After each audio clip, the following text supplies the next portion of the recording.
Hello guys, नमस्कार साथी। आप तो आज की क्लास में जो बताने वाले हैं जीके मोस्ट इम्पोर्टेंट, तो चलिए स्टार्ट करते हैं। और ऐसा वीडियो पाने के लिए आप लोग इसे सब्सक्राइब कीजिए, लाइक कीजिए, कमेंट कीजिए, शेयर कीजिए।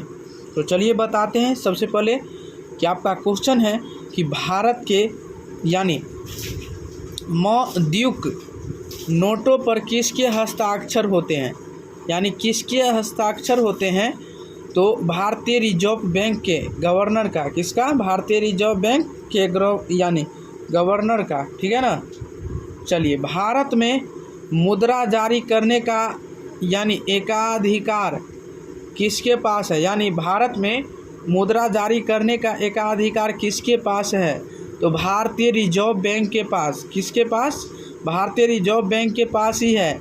आरबीआई स्थापना जो हुआ, आरबीआई स्थापना जो हुआ वो हुआ 1935 ईस्वी को, ठीक है। भारतीय रिजर्व बैंक की स्थापना जो हुआ 1935 ईस्वी में ही हुआ था, आप लोग को पता होगा। और ये जो एग्ज़ाम में पूछा ही रहता है, ठीक है, पूछा ही जाता है मोस्ट वीवीआई, इसे मोस्ट वीवीआई कर लीजिए, ठीक है। चलिए बताते हैं अगला कि भारत यानी भारत के तिरंगे झंडे में मौजूद सफ़ेद रंग यानी किसका प्रतीक होता है। शांति का प्रतीक, शांति का प्रतीक क्या होगा? शांति का प्रतीक होगा। क्या होगा? शांति का प्रतीक होगा, ठीक है। चलिए, भारत का दिल्ली शहर किस नदी के किनारे बसा है। तो यानी भारत का दिल्ली शहर किस नदी के किनारे बसा है? यमुना नदी के किनारे। किस नदी के किनारे? यमुना नदी के किनारे। किस नदी के किनारे बसा हुआ है? यमुना नदी के। दिल्ली शहर किस नदी के किनारे बसा हुआ है? तो यमुना नदी के किनारे, ठीक है, यमुना नदी के किनारे। चलिए अगला नंबर क्वेश्चन बताते हैं।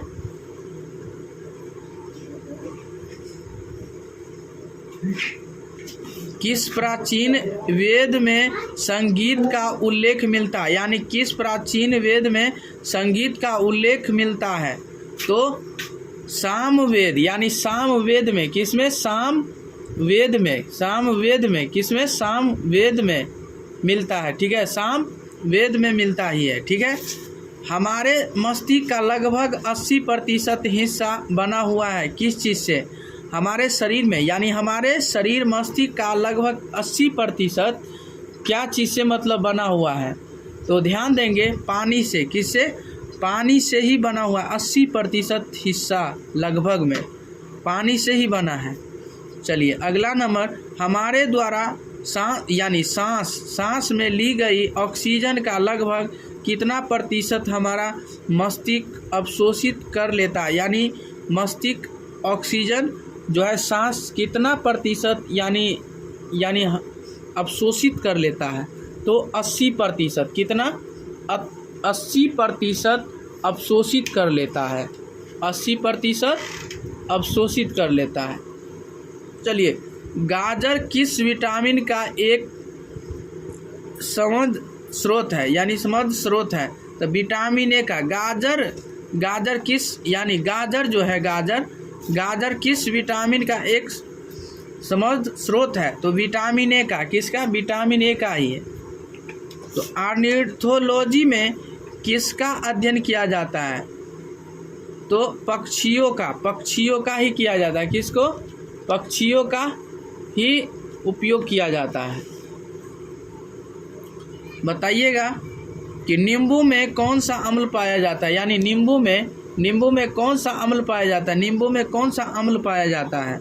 तो साइट्रिक अम्ल। किसका? साइट्रिक अम्ल पाया जाता है। नींबू में साइट्रिक अम्ल पाया जाता है। साइट्रिक अम्ल। नींबू में कौन सा अम्ल पाया जाता है? साइट्रिक अम्ल पाया जाता है। एक स्वस्थ व्यक्ति का रक्तचाप क्या होता है? एक स्वस्थ व्यक्ति का रक्तचाप क्या होता है? 120/80 mm, ठीक है ना, हाईएस्ट, यानी लगभग में 120/80 mmHg, ठीक। चलिए बताते हैं अगला नंबर कि भारत में बोली जाने वाली मुख्यतः कितनी भाषाओं को भारतीय संविधान की अनुसूचित में शामिल किया गया है। तो 22 भाषाओं को, किसको, 22 भाषाओं को यानी अनुसूचित यानी किया गया है शामिल भारत में, यानी बोली जाने वाले भाषा। तो 22 भाषाओं को बोली जाती हैं। सुंदरवन राष्ट्रीय उद्यान कहाँ पे स्थित है? पश्चिम बंगाल में। सुंदरवन आपको बोल दिया जाए तो पश्चिम बंगाल में ही आपको बोलना होगा। मटकी नृत्य जो रस नृत्य यानी नृत्य का एक रूप है, यह किस राज्य का एक प्रसिद्ध लोक नृत्य है? तो मध्य यानी मध्य प्रदेश का, किसका? मध्य प्रदेश का ही है। किसका? मध्य प्रदेश का ही है। ठीक है, मध्य प्रदेश का ही है, तो ध्यान दीजिएगा, मध्य प्रदेश का। चलिए बताते हैं, माता वैष्णो देवी मंदिर कहाँ स्थित है? माता वैष्णो देवी मंदिर कहाँ स्थित है? जम्मू कश्मीर में, यानी जम्मू कश्मीर में। कहाँ पे? जम्मू कश्मीर में ही स्थित है। तो आज के लिए इतना ही, तब तक के लिए बने रहें और ऐसा वीडियो पाने के लिए हमारे साथ कंटिन्यू जुड़े रहें। तो इससे अगले वीडियो में फिर मिलेंगे। आज के लिए इतना ही, तब तक के लिए बने रहें। इससे अगले वीडियो में फिर मिलेंगे।